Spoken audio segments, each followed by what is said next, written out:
Hey friends, it's your pal Mike Shea from Sly Flourish, here with another episode of Sly Flourish's Lazy GM Prep.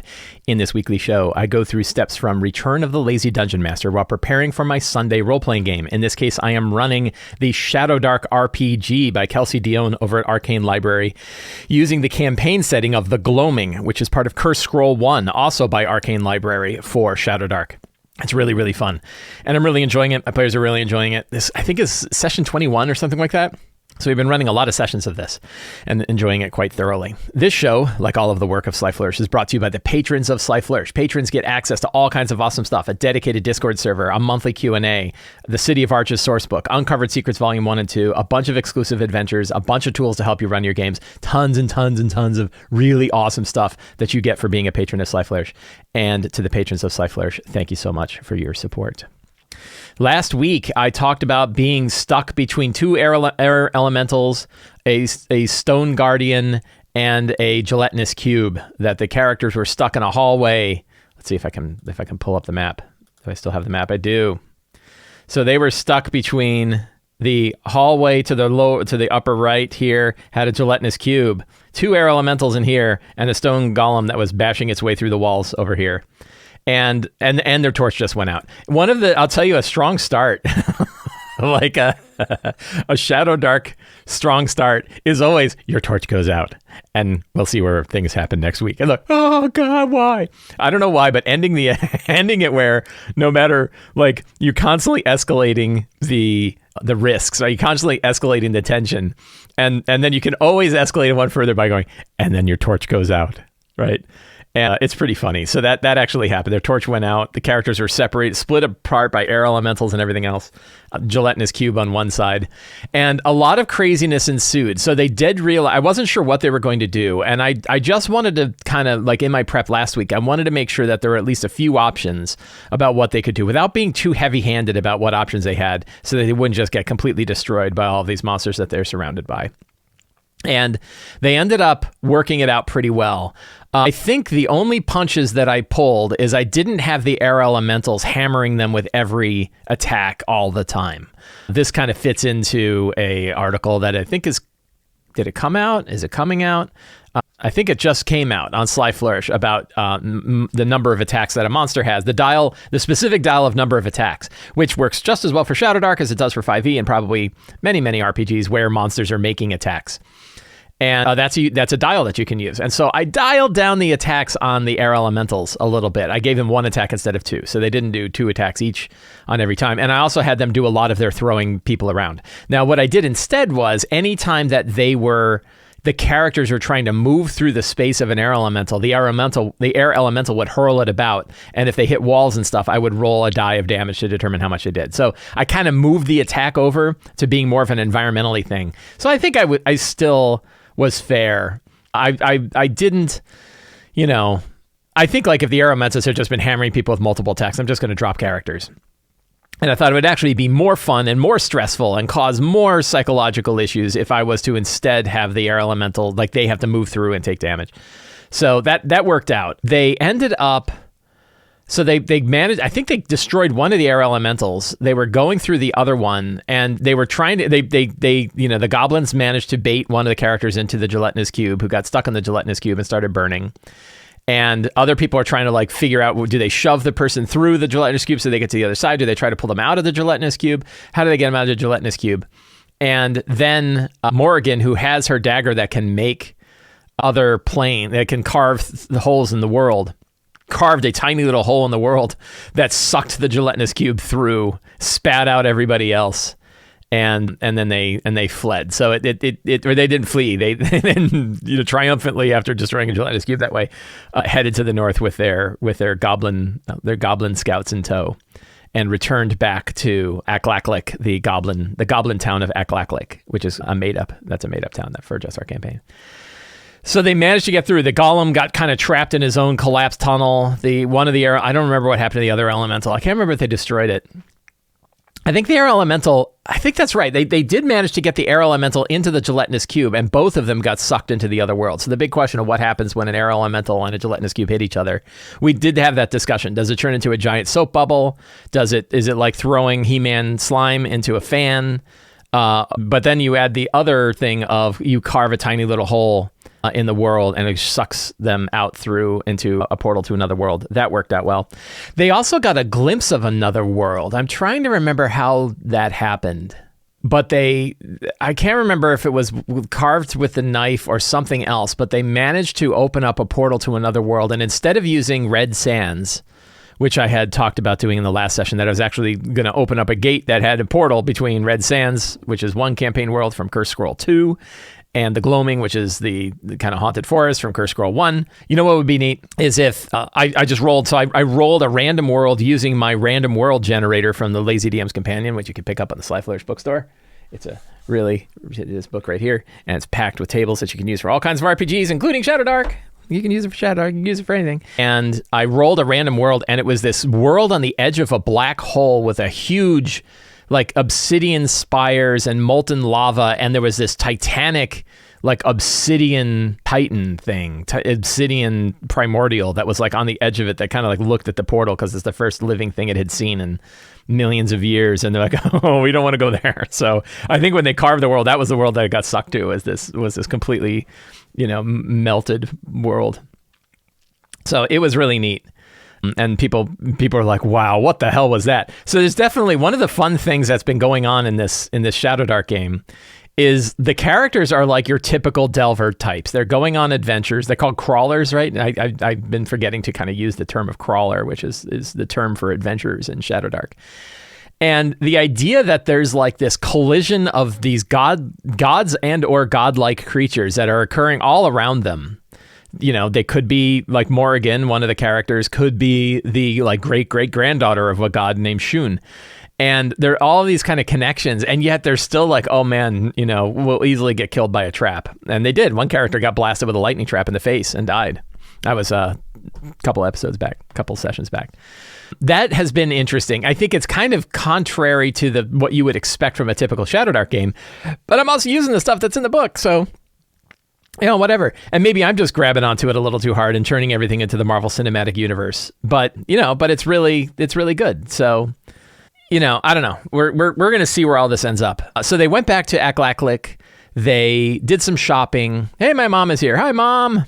They did some shopping. They did the downtime activities. They're mostly into level 5 now. Level 5s, I think we have one person who's at level 6, and then everyone else is, and then I think everybody has gotten out of level 4. And there might be like one person who's got like 1 point away from level 5, which really sucks because like, can't I just find a golden cup somewhere?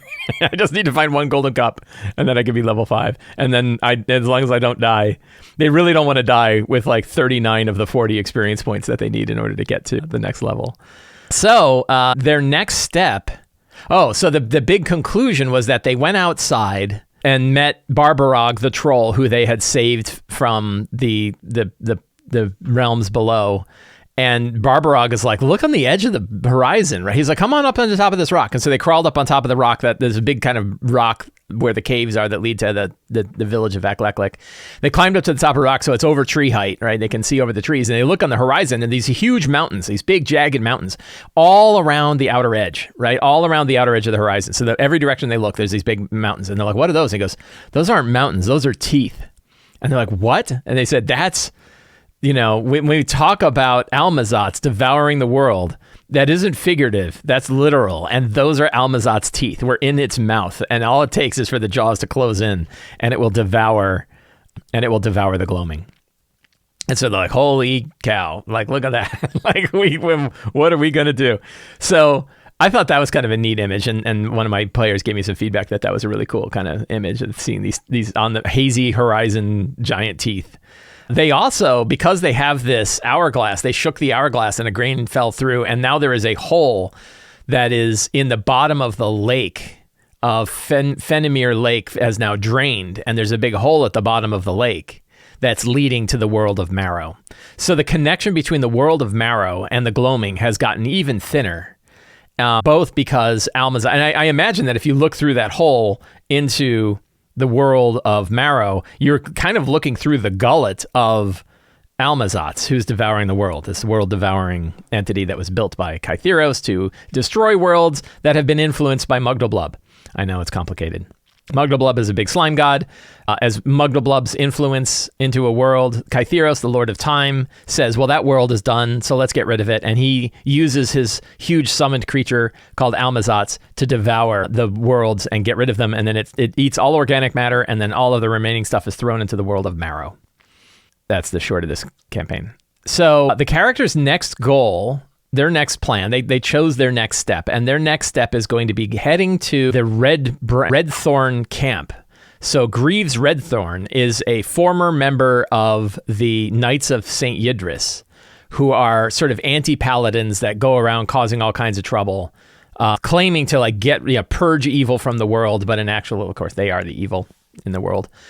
And Greaves Redthorn was a former member of those, but I think I don't know if I'm going to have him be a former member or an actual member of the Knights of St. Yidris. We'll contemplate that today. And he is at this Red Greaves camp. Red Greaves. I keep saying Redthorn. It's Red Greaves. Red Greaves? Greaves Redthorn. So it's Redthorn. And in his camp is this huge marrow tree, this great big, could have at one point been like the equivalent of a world tree or something like that. That's now split asunder and is another rift to the world of Marrow. And so the characters believe that they are going there to try to close this rift.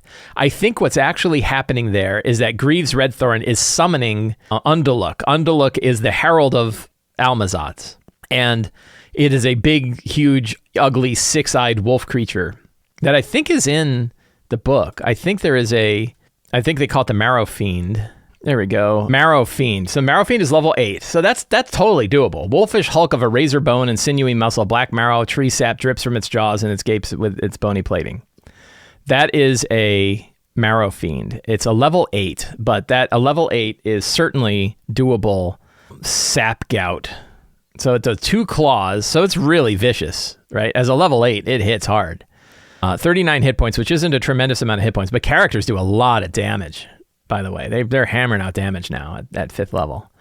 Use turn to devour a humanoid body to regain 3d8 hit points. So it can also devour somebody.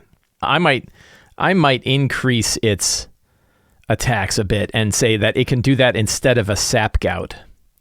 When they talk about a near line, though, what's interesting of that is how do you know that they're lined up if you're running like Theater of the Mind style play? That's kind of an interesting way that works. So we have our Marrow Fiend. We know that we're going to probably be having, I think the Marrow Fiend is going to be there. This is the summoning of Undaluk. And one of the questions that I've been putting myself to sleep with at night is, what does the Marrow Fiend do? What is the purpose of a herald to a world that is going to be completely devoured? Like, why would Almazats and or Kytheros bother to send a herald to a planet it's going to destroy anyway? That's a big question that I've got. But let's get started with some notes. Let's get started by setting up some notes. So once again, I am using Notion to do my campaign planning. You can learn more about Notion in the show notes. I create a new session template, or a new session from the template. Today is 11 Feb 2024. The Gloaming. The strong start are the mountains Almazats grow. So they're exiting the caves of Aklaklik. And they're beginning their journey to Redthorn Camp and the Twisted Marrow Tree. Is that a strong start? Not really. So what happens, right? So they come out. They are, what's going to occur? So we've already shown the mountains, so they know that that's there. I mean, we could do a precursor of the coming of Undaluk, where maybe they see like images of 6 eyes peering down and a voice that says like, I am coming. And then like a weird twisted beam of light comes down from the sky and slams into the surface where they're headed. And they know that, they know that something is coming. So it could have like the signs of Undaluk. That'll do for now. I have not reviewed the characters, so which characters do we have today? We have Morgan Nightweaver, who has the longest backstory, is the only character I think to have survived from the beginning.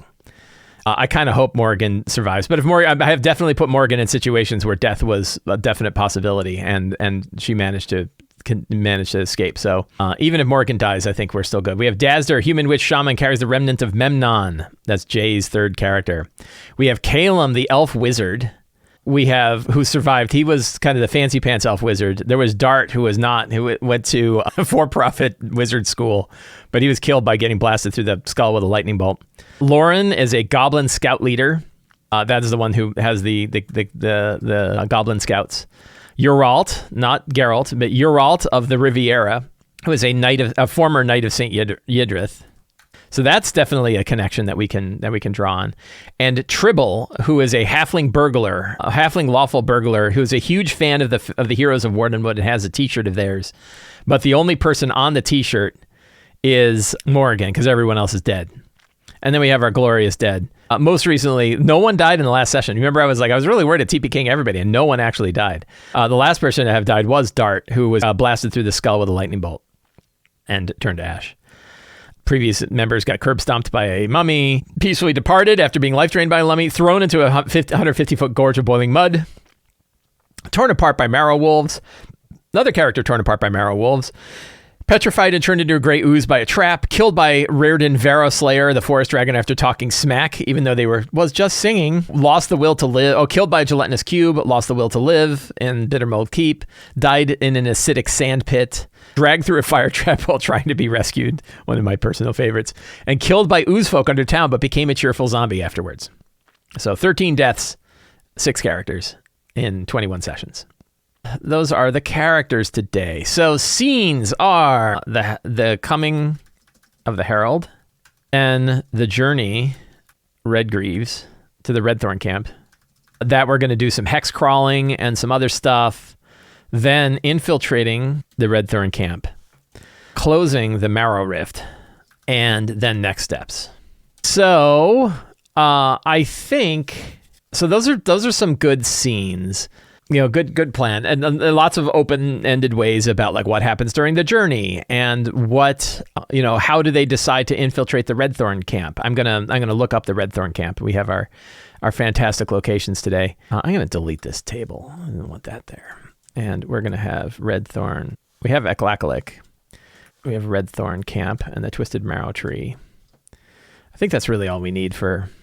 These NPC lists and things like that I put into my notes, I don't like those anymore. I just like normal. It's just a little too complicated. So I'm actually going to edit my template. I had this idea that like you could mark an NPC or a location as current. And then it would show up there. But I never use them, and I like to have my notes be simpler than that. So we're going back to more simple notes. So that was the template. I just edited the template to get rid of those extra things. So that's nice and straightforward. So we can also get rid of these, and just all we really need is the one. Since I was bothering to go through the template, let's do that too. It's really handy. This is when you're using the Notion template, you can always modify the template to serve you, right? Like, you decide what you want. You decide what you want in there, what you need, and delete the rest. And I'm just getting rid of all of the instructions and putting it all down to like simple bullets. Yeah, really nice and straightforward. Very, very simple. I'll give a hint, a little secret. For my Empire of the Ghouls game, I've been starting to switch over to Obsidian. I've been using Obsidian to do my campaign notes, and I'm just getting started, so I'm like not ready to write anything about it or like show it off or offer suggestions or anything like that. I'm just starting to get used to it, but it's really kind of reminds me of back when I was just using like Notepad, right? For a long time, if you look at the earliest versions of this show, I wasn't using Notion. I was instead just using like BB Edit was my editor of choice, and I was just using Markdown, and that's pretty much what Obsidian is like. So I've been enjoying using Obsidian for doing my notes. I'm not ready to say like, and therefore I'm not using Notion anymore. It's like, no, I still really like Notion too. And Notion definitely has some advantages.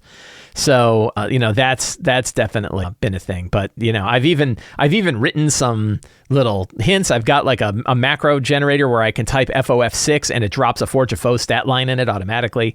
So I've got some good things. So someday I am not ready to give my pros and cons or talk about any major things. And I wouldn't even say Zero Alpha says, why the switch? And I'm like, I haven't switched. I'm using Notion right now. So I wouldn't go so far as to say switch. Trying things out. Like, I think it's always important to try things out. Like, I also spent a few days working with Foundry, right? So a whole different VTT, because I want to try these things out. So I'm trying these things out. But, it's like a big deal if you go from one whole platform to another. There's a lot of stuff that one has to do to kind of migrate. So I'm not ready to say that I'm moving from one to the other yet, but I still really like Notion. It actually works really well for the show. It works really well for me to be able to share what I'm doing with people very easily and like share it with patrons and share it with everybody else, where Obsidian, it's a little bit harder. So, but I do very much like the idea of like, I just have a directory full of files and those files are my notes. Like, that's pretty cool.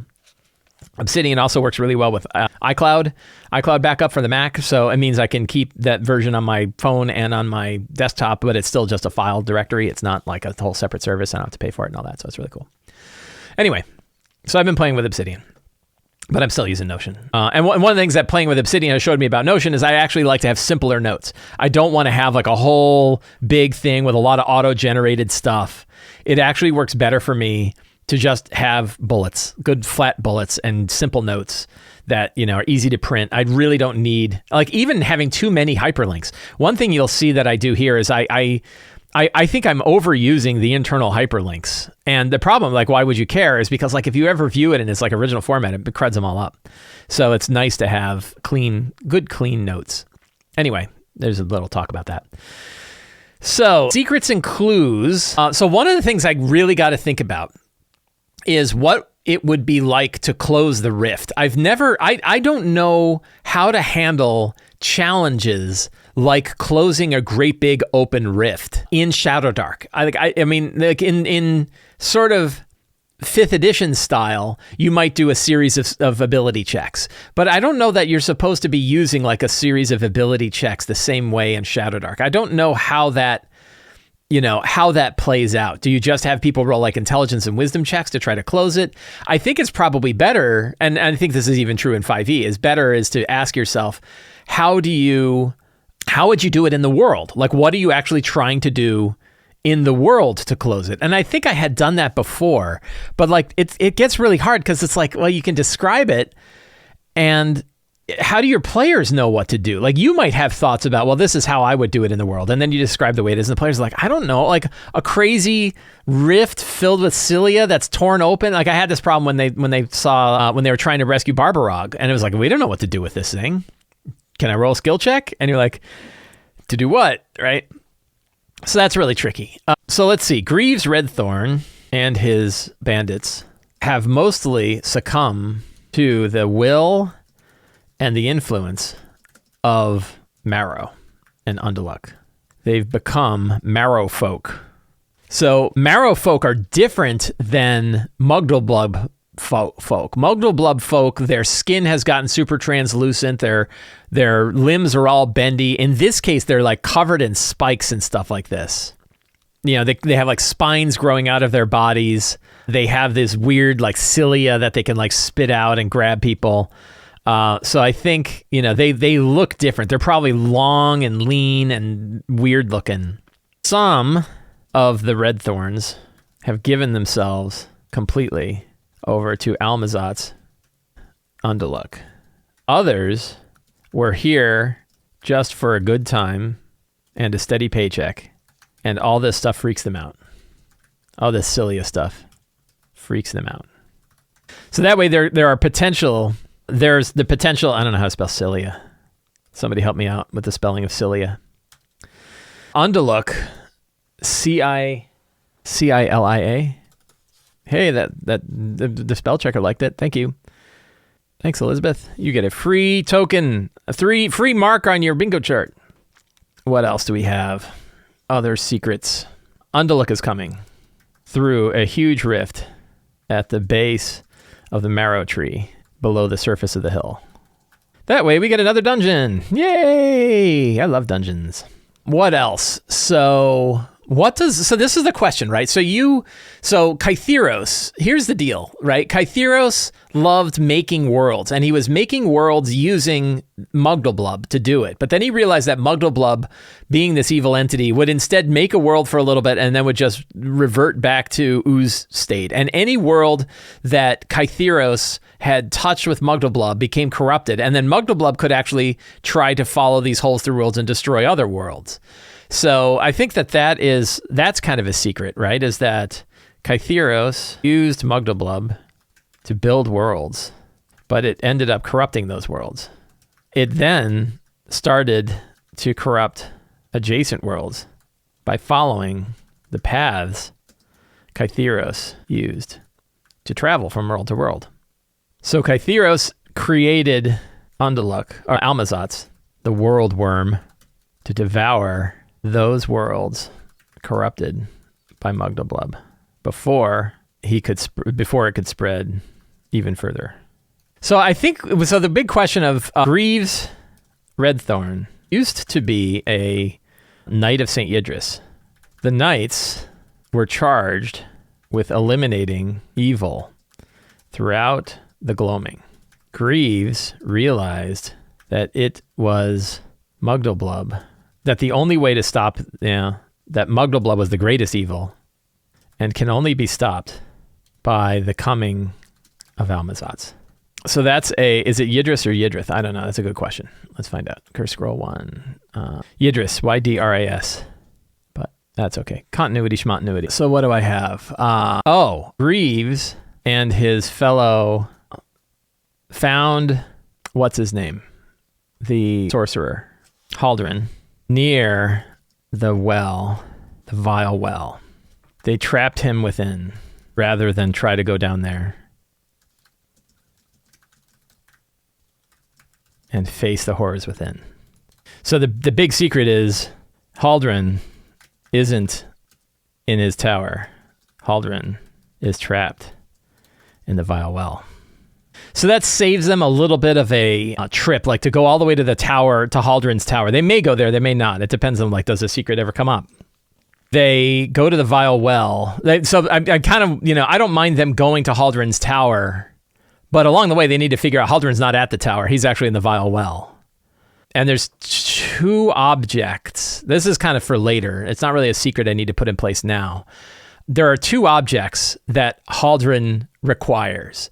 One, and I think one of them is in the tower. That's right. Yeah, one of them is in the tower, and that is the portal to many worlds, the Well of Worlds, which looks like a big tarp that you can throw on the ground and it opens up to other worlds. Mugdalblub wants that desperately because he wants to use it to travel to every world and turn it all into Mugdalblub stuff. And the other is a Sphere of Annihilation, and the Sphere of Annihilation is down in the vile well. He was trying to go down there to get it, and was trapped down there by the Knights of St. Yidrith somehow. I don't know how. And the characters will have to go to the vile well, save Haldren, rescue him, and get a hold of the Sphere of Annihilation, and then they can use that in the well, and they could destroy Mugdalblub and save the world. That's the theory. So the big question, the one that's been keeping me up nights, it hasn't actually kept me up nights. It's the question that I've been pondering to help myself go to sleep, which is, what does Undaluk do?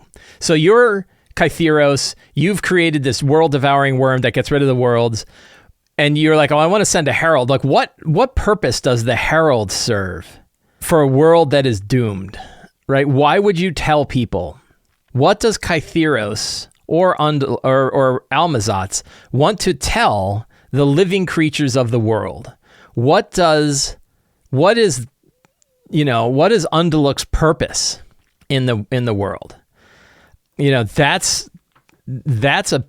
a big question, right? If they're all going to be annihilated anyway, what would he want to ensure that this herald does? I mean, I guess he could, he's not a complete bastard, and he's like, well, I'll send Undaluk to go prepare them so that they can all know. Like, he's kind of an egocentric guy. Like, let them all know their fate, right? And let them all know to accept their fate, and that let them understand the purpose of their destruction, right? It's an apology tour. But probably also to look for any issues that might be going on. Like, is there anything that could cause problems? Undaluk's purpose is to inform the sentient population of the purpose of their destruction. That makes sense. Heroes can't create life, so Undelook is sent as a mini Noah's Ark. So actually, the Noah's Ark in this is Titania. Titania is the Fae Queen who wants to rescue artifacts and is willing to give sentient creatures passage to the realm of the Fae in exchange for powerful artifacts. So that's kind of a Noah's Ark element. But I don't think that there's a direct connection. 1, 2, 3, 4, 5, 6, 7, 8, 9. I got one more secret, one more key secret here. Anything else that I want people to know? Any other things that Greaves, Redthorn, and or the bandits at the camp, and or Knights of St. Eadrith? The knights worship their own demigod who exists in... what if... I got a thought. I had a thought. This is why, think about... it's not the Meyer Castle ruins. Let's see. Where is it? The Greywall Priory. Exists in the Greywall Priory. I think it's possible that Almazat's, or Undelook, is charged Almazat's and Kytheris parlay with St. Yidrith to form an Armageddon alliance. That could be kind of neat. Another element could be that they fear that Titania will bring the corruption to other worlds. I think Undelook also charges the knights to recover the Well of Worlds, or it can be used by Mugglblub. So it's got some jobs, right? I think it's being sent to this world with clear jobs to do. I think that works out. I think that's plenty. I had plenty of secrets. Cool. Location. So let's take a look at Redthorn Camp, because this is where they're going. So Redthorn Camp, I think I didn't. So I want to have a couple of thoughts here. So I like this map for the camp itself, and that at the top is like this structure that is built around, well, let's see. So there's like an altar, and there's like an old ruin at the top, and it's sitting next to a tree that's not on this map, but it would be right to the south of that structure. And that's the top of the tree that is growing, and it's huge and overtakes it, and it's dripping marrow, dripping these little droplets of nastiness all over anybody that goes underneath it. And there is a passageway in the ruin that leads down into the roots of the marrow tree. And I need a map for that. I thought I had one. Let me just make sure I don't before I go through all the trouble. Yeah, no, it looks like I did not pick a map out. I think the Ruins of Marrow I already did. Yep. That was like their first dungeon that they went into. Okay. So we are going to go and we're going to use my Dyson map picker. Patrons of Sly Flourish, as I mentioned before, get lots of access to cool things. One of the tools they get access to 4 really cool online tools, one of which is the Dyson commercially licensed map gallery. You can go to Dyson's and pick out your maps too. I wanted a gallery that made it a little bit easier for me to sort through a bunch of maps very quickly. And I built this tool that is downloadable, so you can download it and have all the maps on your local machine, thus cannot be enshittified. And or you can run it online from my direct URL, where you can pick up any of these maps. These are maps that are commercially available. Dyson has made these maps available for commercial use, which is why I'm able to do it for the Patreon. And it gives me a quick way to kind of scan through. So what am I looking for? Probably more natural cavey type caves. I think it even randomly sorts them. Let's see. Let's reload the page and see if the maps change. Yeah, if you notice it randomly sorts them, so you're not going to just keep seeing the same maps at the top. I don't know how many maps it has. Hundreds, right? It goes on and on and on and on and on. Whee! Nice thumbnail so that it's easy to pick out maps, and they're randomly generated. So every time you hit it, you get sort of a random set of maps. That way, you're not always starting at the top, seeing the same maps. You get to pick them out, and this should be enough. My goal with this is that there are enough maps that you could run RPGs for the rest of your life and not have to worry about finding maps. Maps are solved. I don't know if that's quite true. You never need to look for another map. Sorry, cartographers. Ooh, this one looks good. Look at that guy, right? I like this. So if we use this one and they kind of come down that main area, and we could have it, I like this one. Yeah, so we're definitely gonna use this. So I'm gonna copy this image. I'm gonna stick it in my notes. I'm gonna paste it in here. Boom. Now, one problem is that often these maps are pings and they're huge. Look at the resolution on this map, right? It's huge. So what I often do is I save it locally, and then it's a ping. It's also in ping format, which makes the file size. Dyson's figured out some way to make the file size low, but not every VTT really likes it. So I usually make it a JPEG because JPEGs render faster. And then I adjust the size, and this map is 9,600 pixels wide. I am going to cut it down to 4,000, so less than half, which is actually 1/4 the size. And that is what we're going to put into our Owlbear Rodeo. So I'm going to go into Owlbear Rodeo here, and I'm going to add a new map. And we've got my understructured. Here is my trick for, let's see. So we want to see like what, so it matched up the grid, right? But I actually don't want to have a 5-foot square grid. I want a 10-foot square grid. So I'm going to make it twice the size. And if you look, now every square is 10 feet. And I like that better. So that's good. And then we do import, and we are doing the fog fill, and snapping is off. And we're calling this, the roots of the Marrow tree. Import. So we've now got a Owlbear map ready to go. You can see that did not take a long period of time, and we are all set. I can probably do the other map too. This guy, download that. We will open that guy up and see how big he is. So that's already a JPEG, so I don't have to worry about that one. So we'll create in here, Marrow tree, import. Too big. The tools adjust size. It's also 9,600, so make it 4,000. Did that in preview. I use preview on my Mac. Any of your image editors can work. I'm also going to make this one a 64 squares. That should work. Fog is on. Opacity on. We're going to call this Marrow tree hill. Import. And we have that now, Owlbear Rodeo too. Fully fogged and ready to go. Most of this they should be able to see. We are going to remove the fog because they can see it, and we are instead going to draw. Will this draw fog? No. So we're just going to block off the areas that they can't see.